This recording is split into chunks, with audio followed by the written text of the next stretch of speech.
Bonjour à tous et bienvenue dans cette Hub conférence. C'est une rentrée et c'est une rentrée toute particulière pour moi. Je suis très heureuse de cette rencontre ce soir avec Sandrine Roudot. Je suis ravie, je vais vous la présenter, mais je suis vraiment contente de faire cette rentrée avec la fondatrice des éditions La Mer Salée et aussi auteure. Je me présente, je m'appelle Macha Binot, je suis la rédactrice en chef des médias du Mouvement Up. Le mouvement Up, c'est un média d'information de solutions. On est convaincus que tous les jours, il y a des gens qui se lèvent et qui sont ce qu'on appelle des acteurs du changement, des gens qui, à leur manière, ont décidé de changer le monde, qui travaillent dans l'innovation sociale et environnementale. Et nous, notre job, c'est de braquer la lumière sur eux pour montrer que les solutions existent. Bien sûr, il y a des problèmes, mais je vous rassure, il y a beaucoup plus de solutions que de problèmes. Et nous, notre job, c'est de le montrer. On appelle ça des acteurs du changement. C'est les gens qui ont décidé à leur manière de changer le monde. Et pour ça, ça se traduit par un média qui sont des conférences, comme on est là aujourd'hui, virtuelles pour cette fois-ci. On a aussi un magazine papier que je vous présente. Ça, c'était le numéro de l'été, sur lequel on a en dossier central un sujet sur l'autonomie. Est-ce que c'est la solution pour vraiment sauver le monde? On est allé questionner et interroger des experts sur le sujet. On a aussi une web radio et des podcasts et aussi du digital. L'idée étant de vous donner toutes les sources possibles pour vous inspirer, pour vous aussi vous amener à agir, à contribuer. Pour tous ceux qui n'osent pas, savent pas par quoi commencer, on amène des outils. Une des actrices du changement, je vous la présente ce soir, elle s'appelle Sandrine Roudot. Sandrine, bonsoir. Bonsoir. Tu es donc effectivement cofondatrice de la maison d'édition La Mer Salée. Tu es aussi auteure. On s'est rencontrés, nous, en toute transparence, parce qu'on fait partie de l'Institut des futurs souhaitables toutes les deux, qui vient régulièrement participer à notre éditorialisation sur le changement et sur la prospective. Je suis très heureuse de te rencontrer ce soir et de vous te présenter ce soir. Et je vais vous expliquer quelque chose de très particulier, c'est que j'ai un affect tout particulier pour Sandrine parce que c'est elle qui a réussi à poser les mots il y a quelques années de ça sur mes combats. Et elle a été un des moteurs en fait de mon engagement pour le changement. Donc je suis très heureuse de vous la présenter et j'espère qu'elle aura le même effet sur vous qu'elle a eu sur moi. Ce qui est une vaste émission ce soir que je te donne et je suis désolée Sandrine de te mettre cette pression-là. Est-ce que on peut démarrer peut-être par ton parcours à toi et ton cheminement à toi pour devenir la femme engagée que tu es devenue, ton engagement passant notamment par ta maison d'édition et par l'écriture. Est-ce que tu peux nous expliquer un peu la genèse de ça? Alors, la genèse de ça, c'est d'abord une tristesse, en fait. C'est une souffrance. Il y a près de 19 ans maintenant, quand je suis devenue maman, en fait, du jour au lendemain, j'ai découvert que voilà, ce monde allait droit dans le mur en termes de ressources, de réchauffement climatique, tout un tas de choses. Je pense que je le savais, que je lisais des choses, mais que le fait de m'être mis entre parenthèses en étant enceinte m'a permis de décadrer de ma vie et surtout, je pense que peut-être j'avais la force de pouvoir traverser ça, cette peur-là, cette souffrance-là, parce que j'étais en train de grandir, j'étais en train de grandir, quoi, j'étais en train de devenir maman. Et ce qui a été un électrochoc, évidemment, c'est que je venais de la publicité qui contribue fortement à détériorer ce monde. Et que du coup, c'était vraiment, donc j'ai tout arrêté. En fait. J'ai tout arrêté et je suis devenue indépendante. J'ai regardé ce qui se passait et j'ai vu qu'il y avait un truc qui existait qui s'appelait le développement durable, donc je me suis lancée là-dedans. Tu veux que je te raconte tout ou... Ouais. Oh, bah, tu peux y aller, je t'arrêterai Bon, quand tu en auras marre. Exactement. Donc, je suis allée, j'ai testé en fait tout un tas de choses avec des clients que j'avais, notamment un, pour voir si ça fonctionnait, si on arrivait à réduire les impacts. Voilà, je trouvais des outils, quoi. Je les formatais moi-même, hein, je me formais, mais en même temps, je voyais ce qui n'allait pas. Enfin, je suis très, très exigeante et très contestatrice envers mon propre camp, toujours. Donc, j'essayais d'améliorer les choses, les outils. Et puis au bout d'un moment, j'ai du nez, j'ai de l'intuition, donc je voyais des trucs arriver, des réglementations, des choses assez rapides, plus vite que les autres. Et puis, au bout de 10-12 ans de ce régime-là, je me suis réveillée, je me suis repris une baffe. Euh, je me suis rendu compte, c'était pendant des élections présidentielles. Et là, c'est toujours un moment intéressant parce qu'on voit à quoi les politiques, à quoi ils s'intéressent. Et donc, personne ne s'intéressait à l'écologie. Ce qui m'a fortement énervée. Et même les journalistes qui les interviewaient n'en avaient mais strictement rien à faire. Donc là, je me suis dit, mais c'est pas possible, quoi. Donc là, j'avais 2 filles, elles étaient beaucoup plus grandes. Et je me suis dit, mais en fait, ce que tu fais ne sert à rien. Donc, on va arrêter d'être un jour méga pêche parce que, comme tu dis, il y a plein d'initiatives, il y a plein de choses. Donc voilà, donc je m'enthousiasmais. Et le lendemain, complètement au fond du trou, parce que les lobbies, parce que les machins, parce qu'il y avait 3 pas en arrière dans les boîtes pour lesquelles je travaillais et 2 pas en avant. Donc je me suis dit, il faut que je comprenne, quoi, si vraiment on va s'en sortir. Et donc je vais, pardon, je vais analyser, étudier ce qui se passe dans nos têtes, ce qui se passe dans les modèles économiques et tout ça, pour savoir s'il y a vraiment des solutions qui peuvent fonctionner durablement. Et si je me rends compte que ça ne marche pas, j'arrêterai ce métier parce que je préfère encore être serveuse, je serai moins déprimée, quoi. Donc du coup, et c'est là où j'ai commencé à faire des recherches et à écrire. Et donc j'ai fait un premier bouquin qui s'appelait L'Utopie mode d'emploi. Que j'ai là. Que tu as là. Voilà. Qui a été un premier affranchissement, puisqu'en fait, l'utopie mode d'emploi, c'est la remise en cause du développement durable. Parce qu'une fois que j'ai compris les freins, pardon, je te laisse. Je voudrais juste, en fait, sur la couverture, il y a écrit effectivement l'utopie mode d'emploi, modifier les comportements pour un mode soutenable et désirable. Et je pense que c'est important parce que tu mets en fait des objectifs pour réfléchir le développement durable là-dedans. Voilà. Oui, parce qu'en fait, le premier truc, c'est ça, c'est-à-dire que durable, c'est pourvu que ça dure, quoi. Voilà. Alors qu'on est clairement sur un modèle qui est insoutenable. Donc, c'est pour ça que je voulais remettre ce mot-là, parce que l'inverse, c'est voilà, insoutenable, quoi. Il n'y a pas à chipoter, c'est comme ça. Et le deuxième, c'est que moi, j'alliais ça au désirable, parce que je ne comprenais pas pourquoi c'était vécu comme des contraintes, comme quelque chose de négatif. Et justement, j'ai compris qu'un des leviers majeurs de changement, c'était le désir d'autre chose. Et que ça, effectivement, tu ne l'avais pas dans les recettes traditionnelles, voilà, de moins 15% de CO2. Ça faisait rêver personne. Et moi, j'arrivais avec des trucs qui faisaient rêver personne. C'est là où mon passé publicitaire m'a aussi aidée. Je savais qu'il fallait aussi qu'on soit mu par un moteur émotionnel important. Et On donc, peut le dire que le développement durable, des fois, ça peut être chiant. Bah oui, Ouais. c'est carrément chiant. Et qui veut d'un monde chiant, en fait, dans Ouais. lequel tu renonces à tout un tas de choses? Non, il faut se projeter vers autre chose. Et c'est un livre qui, finalement, affirme sa radicalité sur les objectifs à poursuivre et le pragmatisme dans les moyens. Donc, l'idée, c'est effectivement qu'il n'y a pas de procédure, il n'y a pas de... On se lance et on se marre et ça va le faire. Tu écris donc Utopie mode d'emploi. Est-ce que c'est au même moment que tu lances ta maison d'édition ou tu y penses après?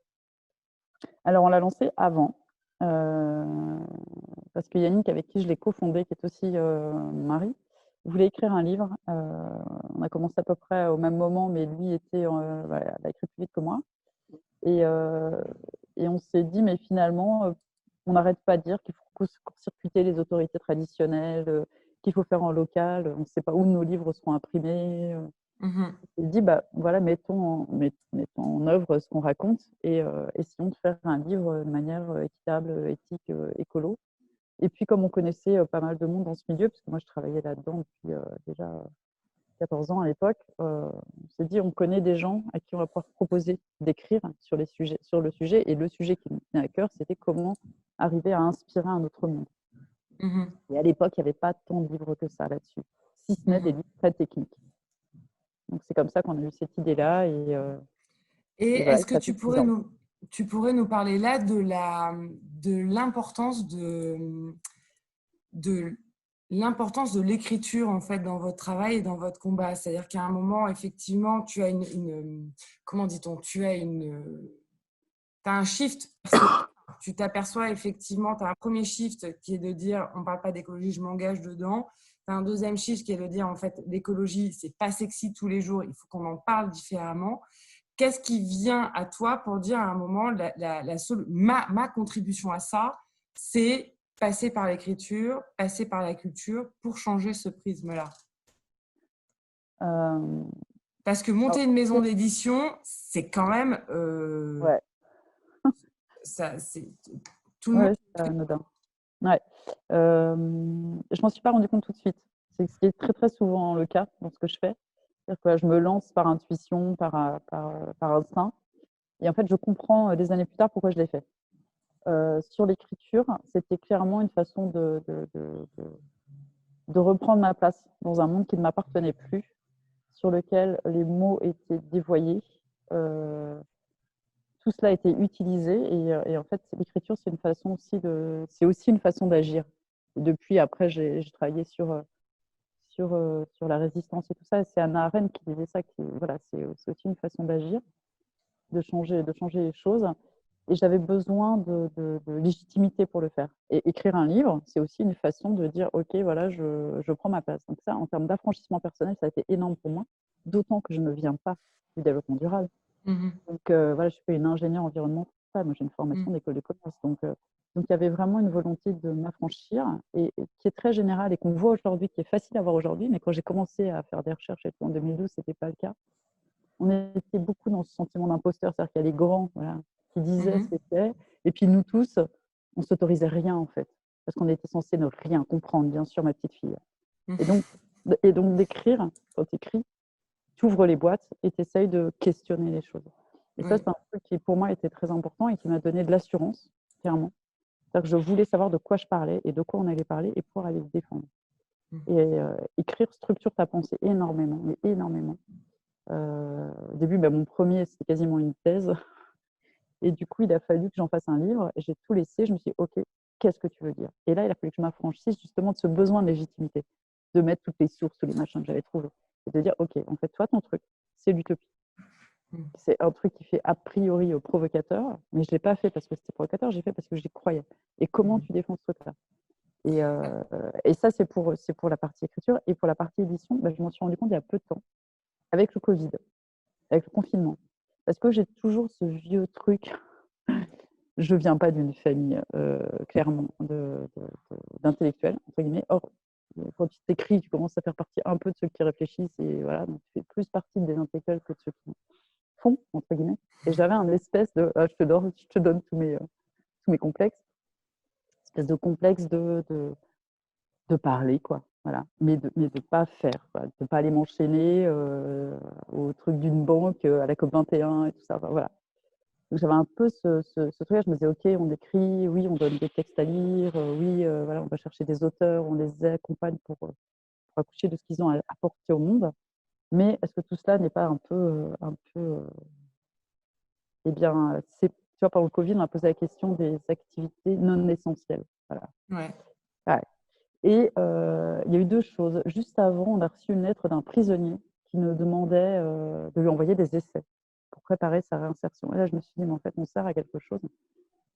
C'est la seule porte de liberté, c'est les livres. Et c'est aussi sa porte de projection sur l'après. Et puis, pendant le Covid, je me suis dit, mais en fait, le confinement, on serait vraiment confiné si on n'avait pas de livres, si on n'avait pas de films, si on n'avait pas de musique. Là, ça serait le confinement.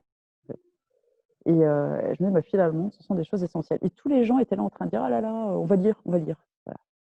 Du jour au lendemain. Et les librairies sont d'ailleurs très bien sorties.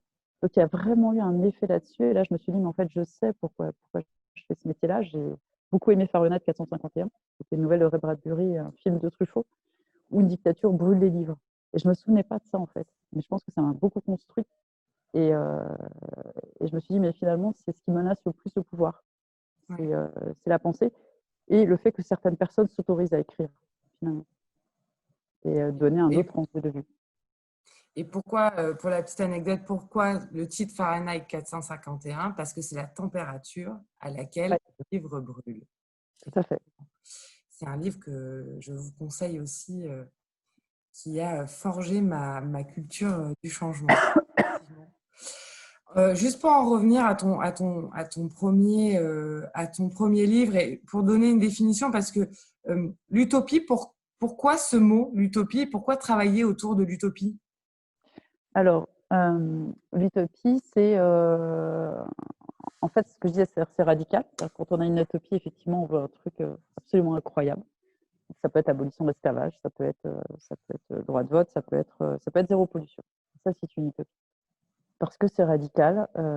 Et en fait, l'étymologie de l'utopie, c'est utopia, ce qui n'a pas de lieu.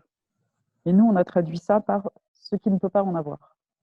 Voilà. On traite les utopistes de totalement irréalistes, de bisounours, de machin de trucs.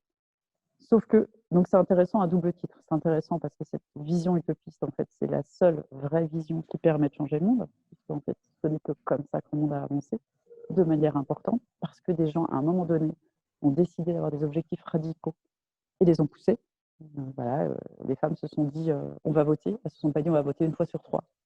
Voilà, c'était radical et c'est quelque chose de. Et pour ces gens-là, pour les utopistes, c'est une évidence. C'est-à-dire qu'eux, ils ne voient que ça. C'est-à-dire que le monde de demain doit être comme ça. De même que pour moi, le monde de demain, on doit pouvoir respirer sainement, manger une pomme normalement sans penser qu'il y a milliards de pesticides dedans. En fait. C'est ça qui est le réalisme, le vrai. Quoi. Le reste, c'est toutes les croyances qui nous permettent d'accepter D'accepter. ce qu'on accepte et ce à quoi on collabore. Et le deuxième, c'est qu'il m'intéresse aussi ce mot parce que justement, il a ce côté un peu provocateur. Enfin, il y a trois choses. Ce côté provocateur, et moi, ce que je trouve intéressant, c'est que c'est l'arrogance qu'il y a, la condescendance qu'il y a à traiter les utopistes d'irréalistes. Parce qu'en fait, ça démontre que les gens qui disent ça imaginent que quelque chose qui n'existe pas aujourd'hui ne peut pas exister un jour. Donc, bonjour la vision, bonjour l'audace, bonjour la confiance en le génie humain. Tu vois, là, le gars, sans utopie, pas d'internet, sans utopie, pas d'avion, sans utopie, Bien rien en sûr. fait.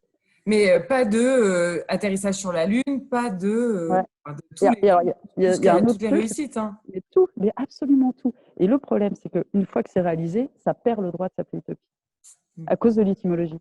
Donc personne ne sait qu'une utopie se réalise. Tu vois, mais c'est énorme ce truc. En fait, ce mot est incroyable. L'autre chose, en fait, j'en découvre.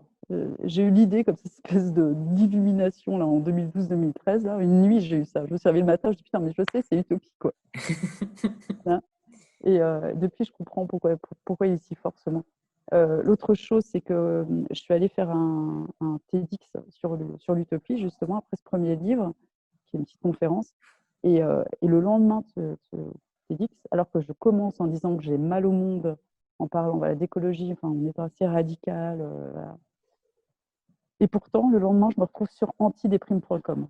Et là, je me suis dit, là, tu viens de faire un truc qui est extrêmement radical sur l'écologie et tu as créé du désir. Et en fait, j'ai changé la narration.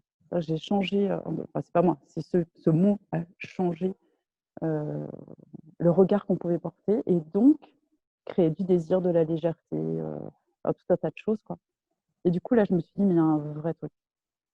Et le quatrième chose dont je viens de me rendre compte il y a très très peu de temps, il y a encore plein d'autres trucs, mais c'est qu'en fait, le seul endroit où elle existe l'utopie, c'est dans nos imaginaires.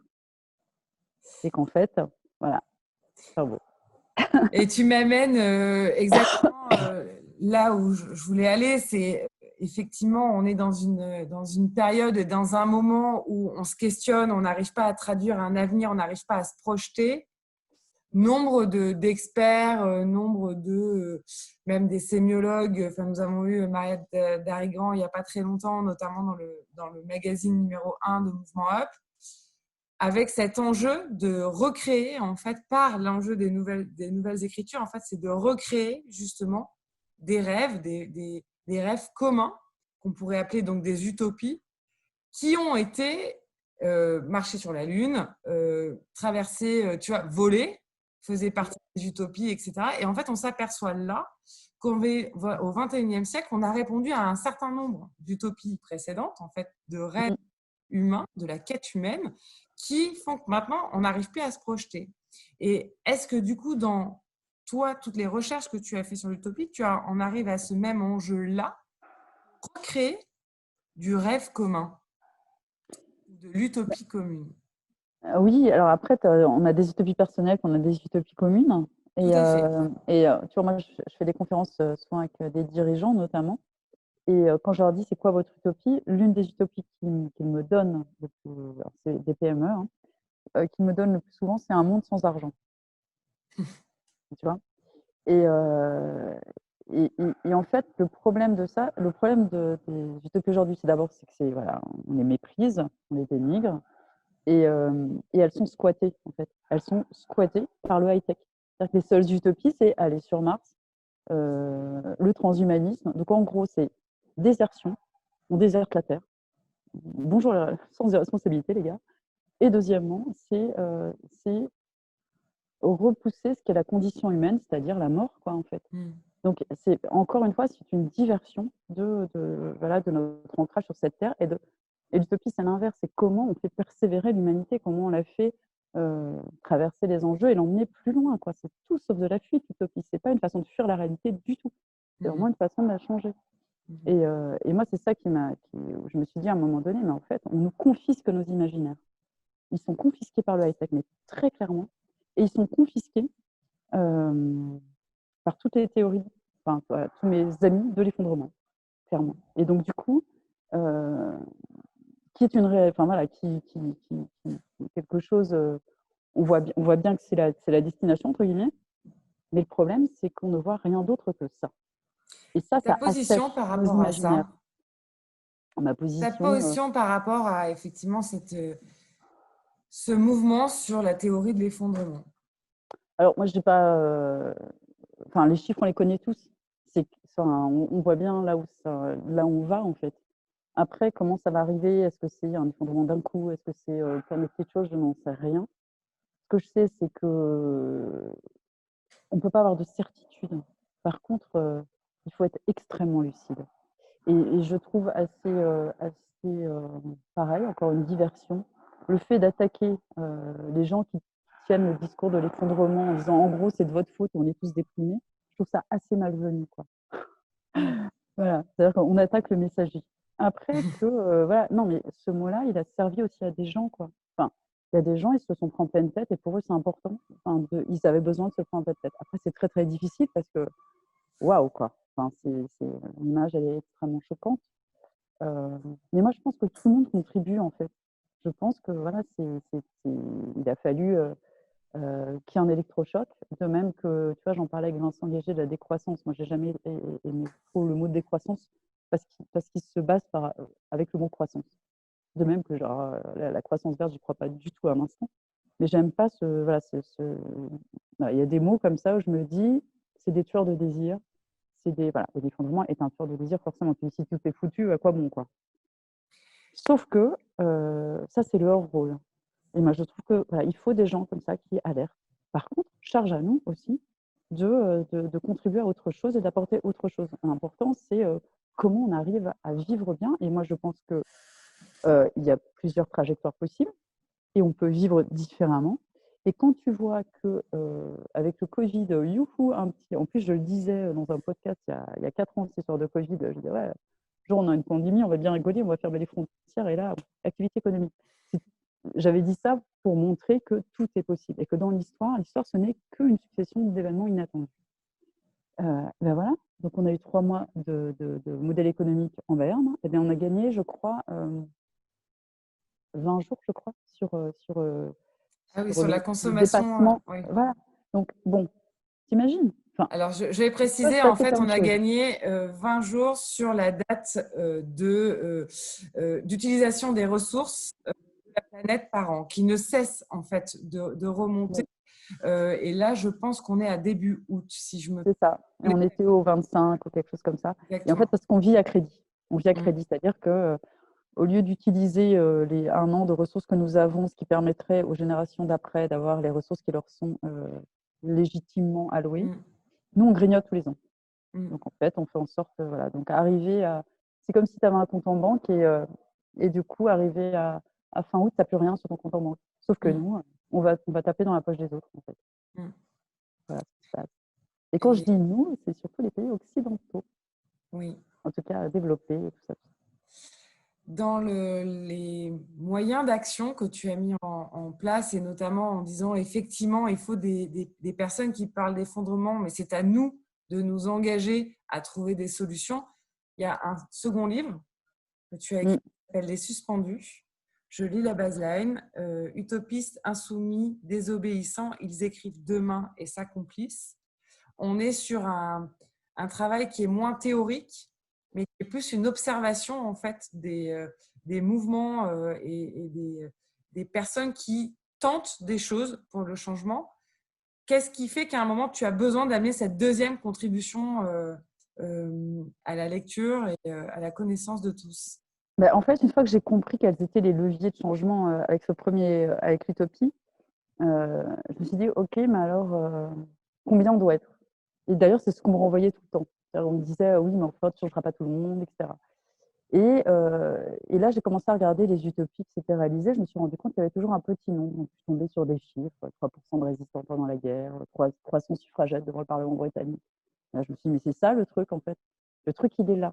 Et ça t'enlève le sentiment d'impuissance énormément. Ça peut être éthiquement parlant un peu dérangeant, puisqu'en fait, c'est une minorité de gens qui agit, on va dire, au service de la majorité, mais malgré la majorité, parce que Mhm. dans ce temps-là, ces minorités-là se font combattre par la majorité. Très clairement, dans l'époque, elles sont combattues, hein, tous. Ce sont des minorités, quoi. Donc, c'est moins de Mhm. 5% toujours. Et je me suis dit, qui sont ces gens-là? Est-ce qu'on n'a pas des qualités à développer pour leur ressembler? Parce que je voyais bien qu'on vivait une époque qui était à la fois qui est tragique à plein, voilà, à plein d'endroits, hein, que ce soit social, économique, parce qu'on parle d'écologie, mais social, économique, migratoire, philosophique. Enfin, je veux dire, les burn-out, les suicides, tout ça, on n'en parle jamais, mais les antidépresseurs et tout ça. Et donc, c'est dans ces époques-là qu'il y a des gens qui, en fait, décident de se réveiller. Enfin, c'est pas qu'ils décident d'ailleurs, c'est qu'ils se réveillent. Ils se réveillent. C'est des gens que tu n'attendrais pas forcément, et ceux-là vont prendre chacun un bout d'un enjeu et vont essayer voilà, de faire avancer le monde. Et je me disais à l'époque, parce que ce livre, je l'ai sorti en 2016, je me disais, il va nous arriver plein de choses et on n'est pas armé, quoi. On n'est pas armé. J'avais très peur, parce que quand je dis le petit chiffre, il y a le gros chiffre à côté. C'est-à-dire qu'il y a les 3% de résistants, mais à côté de ça, il y a ceux qui n'ont rien fait ou qui étaient collabos. Mhm. Donc, je dis, moi, ça veut dire qu'on est tous vulnérables. Donc, je voulais savoir pourquoi on était tous vulnérables et inversement, comment on pouvait tous être potentiellement ces héros ordinaires.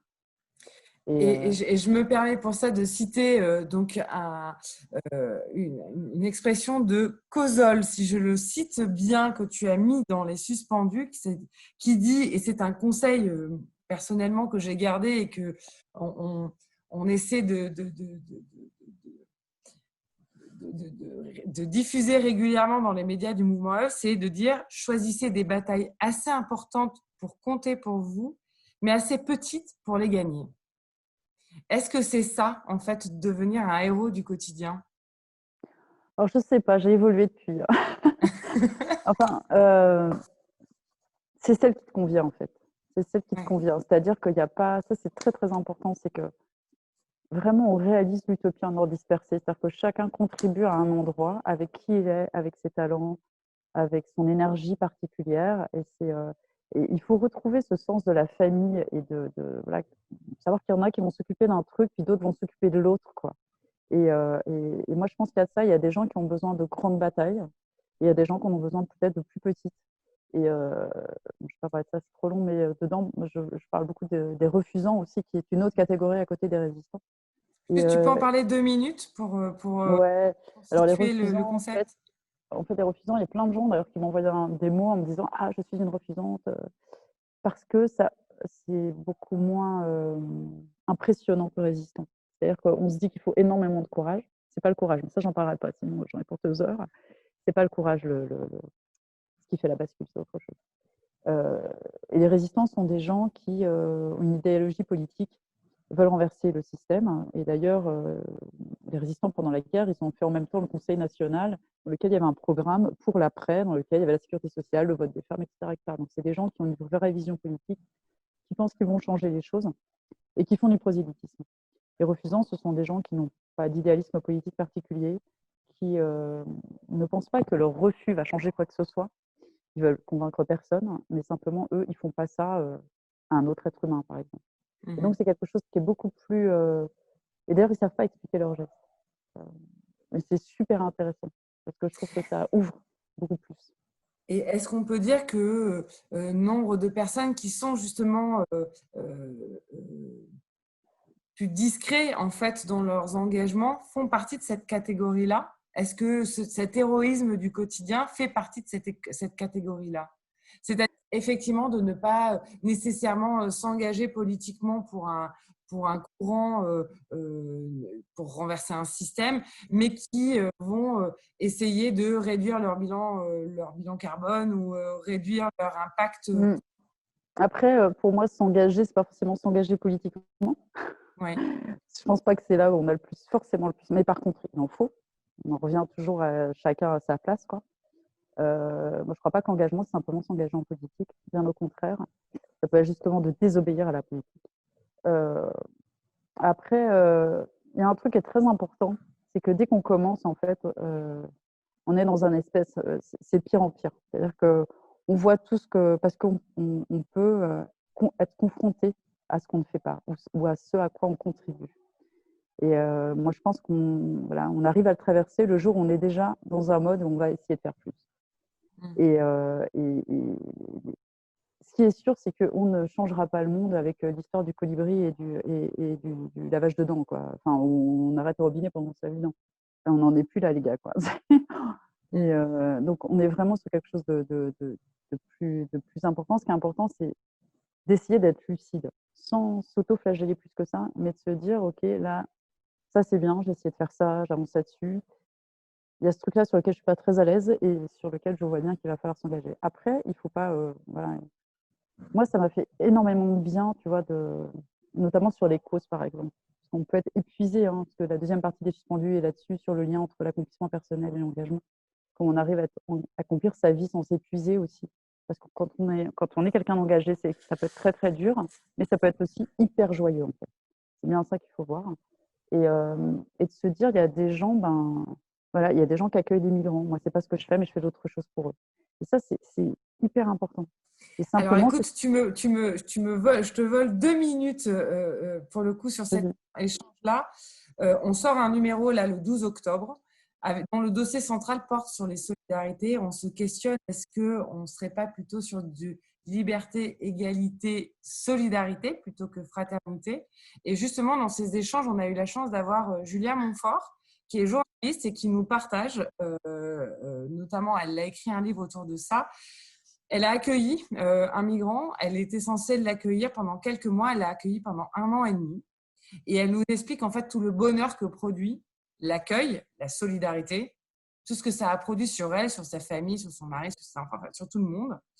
Et on est allé à la rencontre aussi d'experts qui nous prouvent effectivement que l'engagement, la solidarité, l'engagement environnemental, quel qu'il soit, en fait, amène un bonheur où on a l'impression que ça peut être contraignant, que ça peut être vite déceptif, mais en fait, on s'aperçoit que non.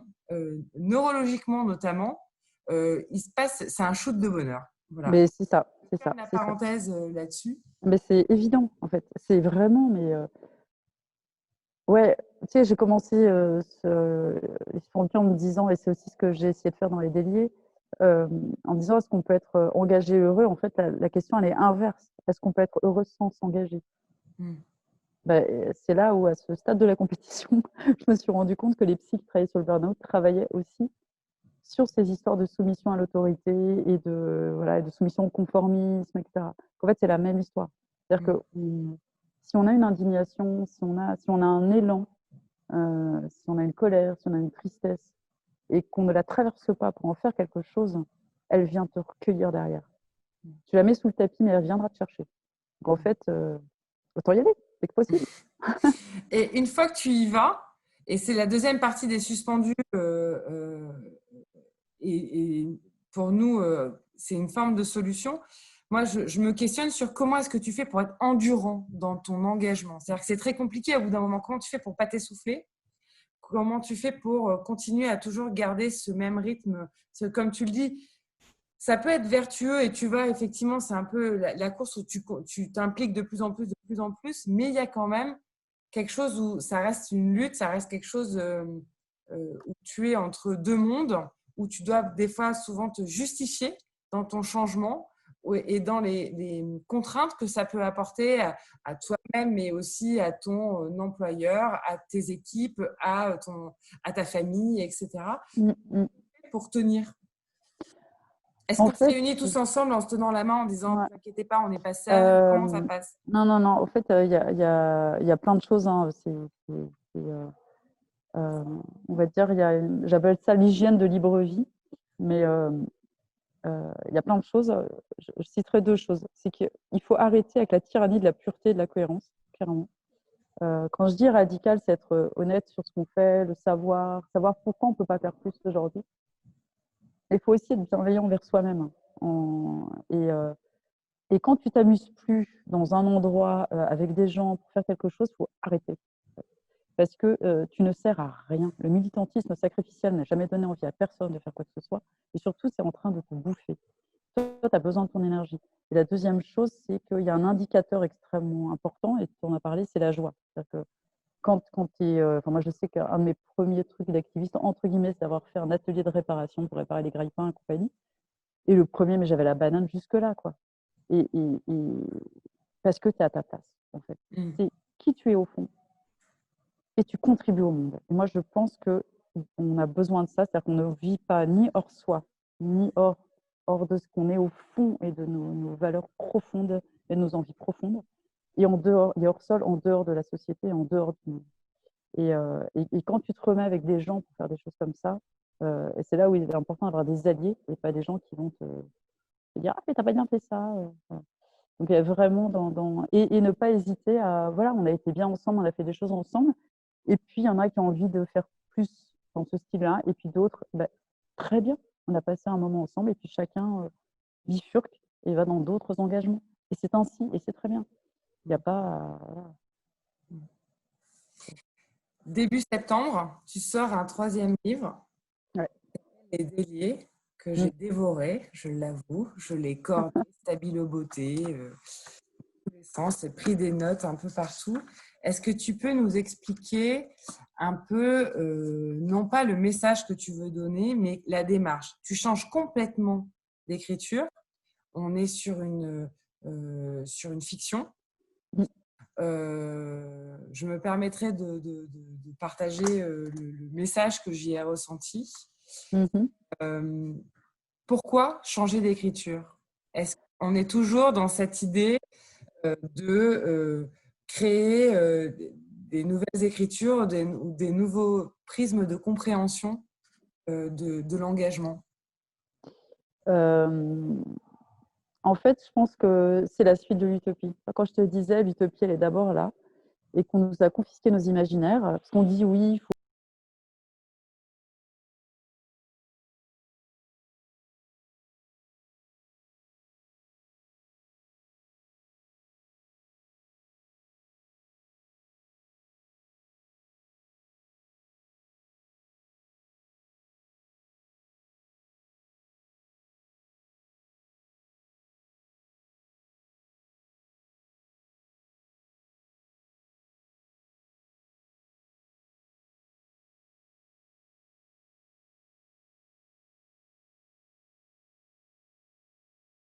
On ne voit pas un monde dans lequel, le monde de demain, enfin moi en tout cas je suis convaincue qu'il est comme ça, dans lequel il est certes frugal, on a certes des petits problèmes de ressources, etc., parce qu'il ne faut pas se voiler la face, mais par contre, on a mis en place tout un tas de choses qui font qu'on vit plutôt bien.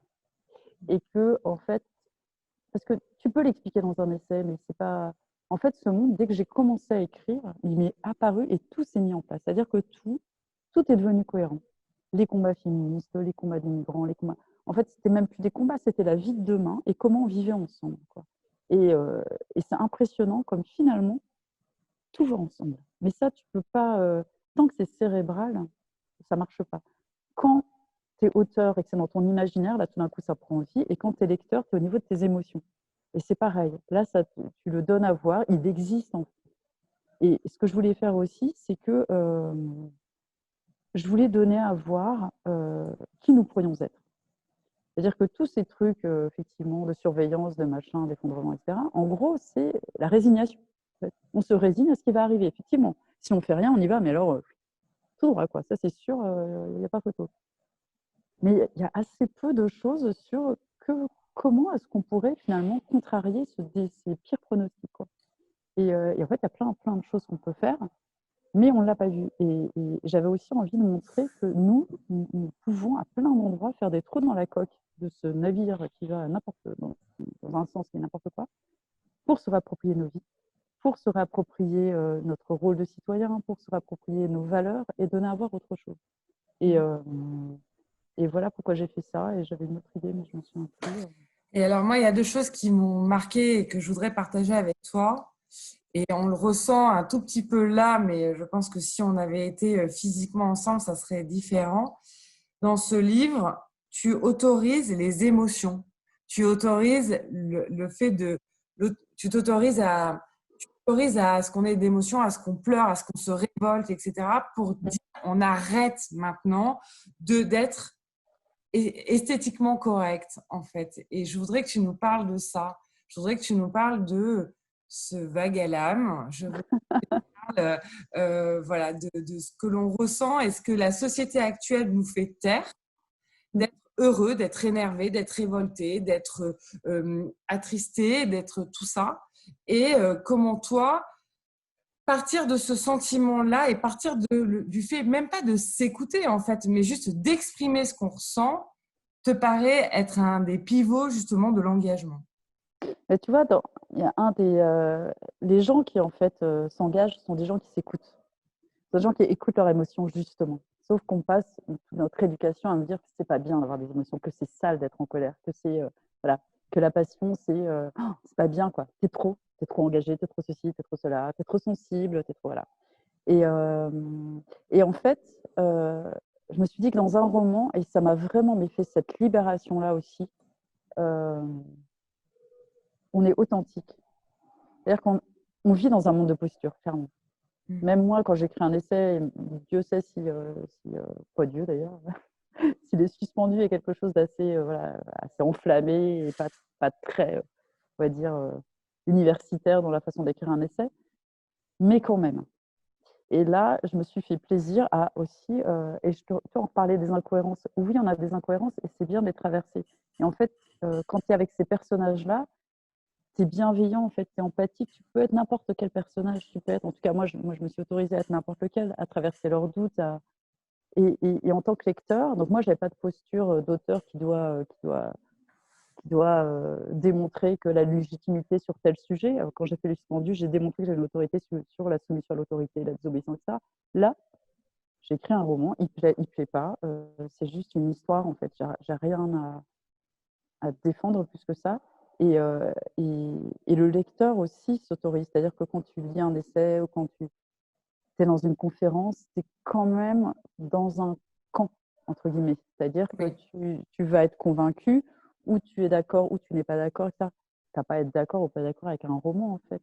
C'est une histoire. Et c'est vrai que c'est une pure histoire, quoi. Et moi, je me suis fait surprendre. Donc, j'imagine, j'espère que les lecteurs se font surprendre, parce que moi, je me suis fait surprendre en tant qu'auteur par ce qui arrivait, quoi. Et du coup, c'est exactement ce qu'on a dit tout à l'heure, mais on le dit de manière théorique. Tu ne le sens pas dans tes tripes, de cette histoire d'inattendu. Moi, il m'est arrivé des trucs que je n'avais pas du tout prévu. De toute façon, je n'avais pas fait de scénario. J'avais juste une idée de départ. Et là, mais dès que tu t'autorises à rentrer dans ce qui fait la nature humaine, en aimant l'exception humaine, parce que c'est un peu le sujet de ce livre, et en ayant de la tendresse pour nos fragilités et nos vulnérabilités, bah, du coup, je sais pas comment dire, tu es ouvert, disponible à tout ce qui se passe. Et en fait, c'est ça la vie, c'est être disponible à tout ce qui va se passer. Si on se campe sur nos peurs, sur nos plans d'attaque, on n'y arrivera pas. C'est-à-dire qu'on ne sera pas disponible à l'inattendu qui va venir nous ouvrir une porte. Dire, tiens, c'est par ici. Voilà, l'issue de secours. Donc, voilà. Le deuxième repère que j'ai moi dans ce livre, c'est que régulièrement, dans les rencontres que font tes personnages et dans les références qu'ils font, tu fais référence au peuple racine. est-ce qu'à un moment, cette référence-là, on le dit, on les prend un peu pour des doudingues d'être encore en Amazonie dans des petites tribus, etc., etc. Est-ce que revenir peut-être à ces essentiels-là et notamment revenir à cette place de l'homme qui est celle avec la nature et pas contre la nature, et donc stopper cette ère de l'anthropocène, donc de mettre l'homme au centre du monde, est-ce que ça fait partie des étapes de réflexion qu'il faut avoir tout un chacun, hein, j'entends? C'est la tienne. En fait, c'est exact. Ça, c'est drôle parce que je me suis absolument pas rendu compte de ça. Il y a plusieurs libraires qui ont dit que c'était un livre écoféministe. Je m'en suis pas rendu compte. C'est-à-dire que moi, je l'ai écrit avec tout ce que je suis. C'est-à-dire, voilà, toutes les c'est-à-dire tout ce qu'est le monde et tout ce que les gens. Enfin, voilà, je suis une pompeuse. Voilà, j'ai absorbé tout ce que plein de gens font déjà et simplement, j'ai imaginé ce monde qui roule tout seul, quoi, tout le monde ensemble. Et effectivement, et j'ai réconcilié finalement tous ces, ces, ces croyances-là, parce que voilà, ouais, on peut croire dans la sagesse des peuples racines, on peut croire dans l'importance de la place des femmes, ce nouveau monde, on peut croire dans les migrants, comme je les appelle, les early adopters de la frugalité. Enfin, voilà, il suffit de changer en fait le prisme. Mais ce qui est intéressant, et c'est pour ça que j'ai pas trop envie de rentrer là-dedans, parce que moi j'ai débranché mon cerveau quand j'ai écrit. Même si c'est voilà, après il y a ce qui me nourrit, c'est-à-dire voilà, j'ai mon passé, j'ai tout ce que j'ai dans la tête, mais justement j'ai essayé de débrancher totalement mon cerveau et de ne pas avoir d'intention plus que ça, si ce n'est de donner à voir un autre monde. Et la deuxième chose, de donner à voir comment on va aller vers cet autre monde, c'est-à-dire qu'il ne va pas se faire tout seul. Donc comment est-ce qu'on peut faire des trous dans la côte? Et j'avais plein d'idées sur le sujet, sur comment saboter, ce que j'appelle saboter les saboteurs et, et s'affranchir ensemble. Pour vous expliquer, en fait, sans dévoiler l'histoire ni rien, mais l'apport de ce livre, c'est qu'on est dans un monde qui paraît tellement près de nous, en fait, et tellement réaliste. C'est juste une projection des données actuelles sociales et environnementales, avec en plus toute une conception, une réponse, en fait, à des effondrements qui ont eu lieu ou qui sont en cours. Et donc, j'en reviens, moi, c'est ma lecture de ce balancier que tu as entre cette alternance que tu as entre ces révolutions qui se créent, le retour de tes personnages dans le désert pour revenir, comme pour prendre une respiration, comme pour revenir aux sources et revenir sur soi pour dire je viens, partage des choses avec les gens, on construit un nouveau commun ensemble et après je continue à me réécouter. Et je trouve que cette ambivalence, enfin, non, c'est pas du tout une ambivalence, Ça c'est rythme. une complémentarité entre faire ensemble et s'écouter soi. Est-ce que c'est ça, être un héros du quotidien, en tout cas pour être dans la durée, c'est de s'écouter beaucoup et aussi d'agir ensemble. En fait, Ça, c'est venu, mais pareil, instinctivement, en fait, cette histoire. J'ai commencé, je ne savais pas comment commencer, et effectivement, j'ai commencé par des personnages qui sont beaucoup plus dans la contemplation, etc. Et, je trouve que c'est ça la vie, quoi. Et c'est que, après, bon, moi, je suis aussi beaucoup comme ça. Je suis à la fois très, très contemplative, à la fois très, très montage de barricades, quoi.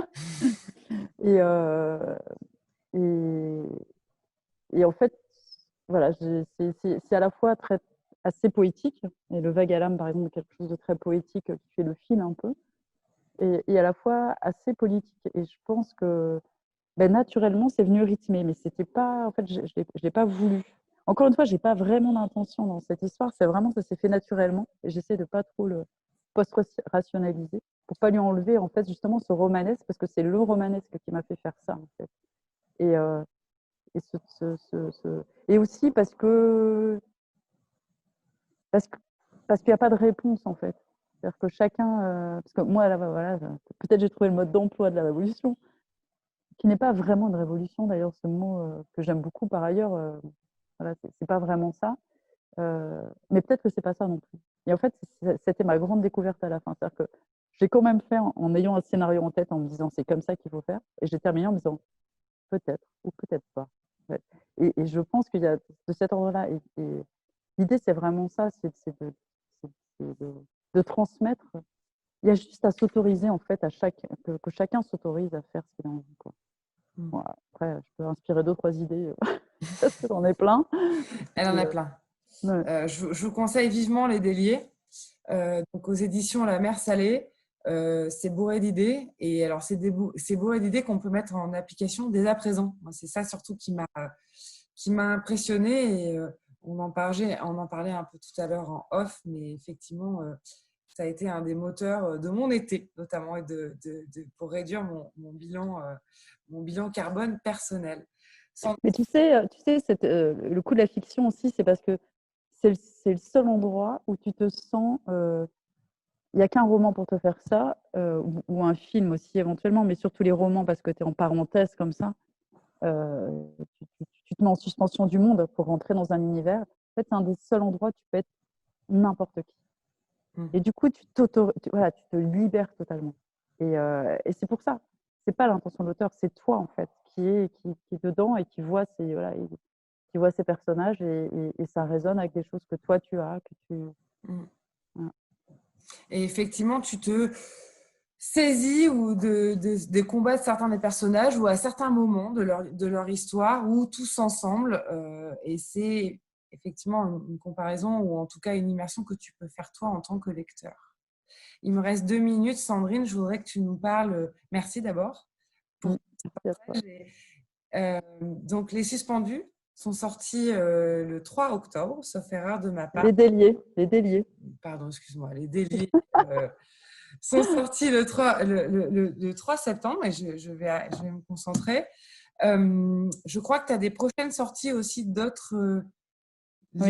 d'auteurs que tu as dans la maison d'édition. Dans la maison d'édition, en fait, on Exactement. a un essai justement qui va sortir sur c'est pour ça que je suis un petit peu au courant des inattendus, qui s'appelle Quand l'improbable surgit, un autre futur revient dans la partie, qui est vraiment sur justement toutes les inattendus qui peuvent faire bifurquer la trajectoire dans laquelle on est parti et qui regarde aussi dans l'histoire comment il y a eu des bifurcations.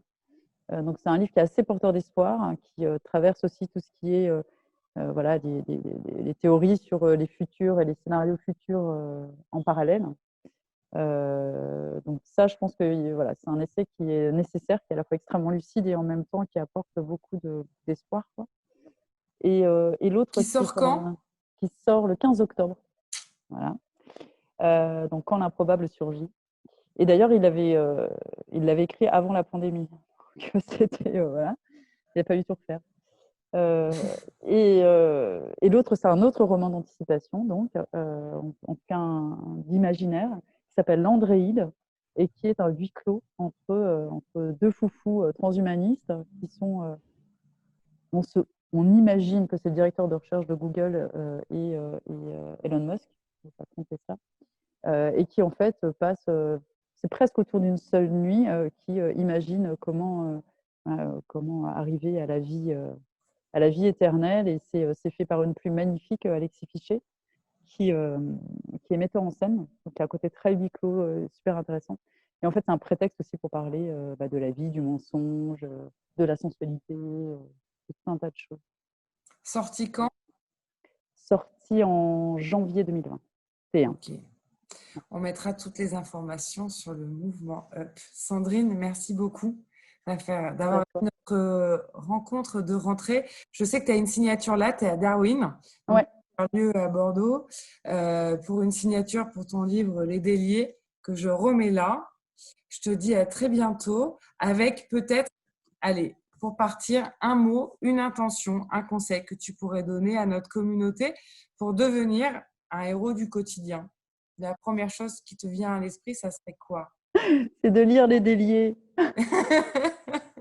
C'est déjà une résistance à voilà, tout ce qu'on lit et une façon de nourrir son imaginaire de manière différente et d'aller se balader dans ce monde qui est pas si mal en fait. Merci Sandrine. À très vite.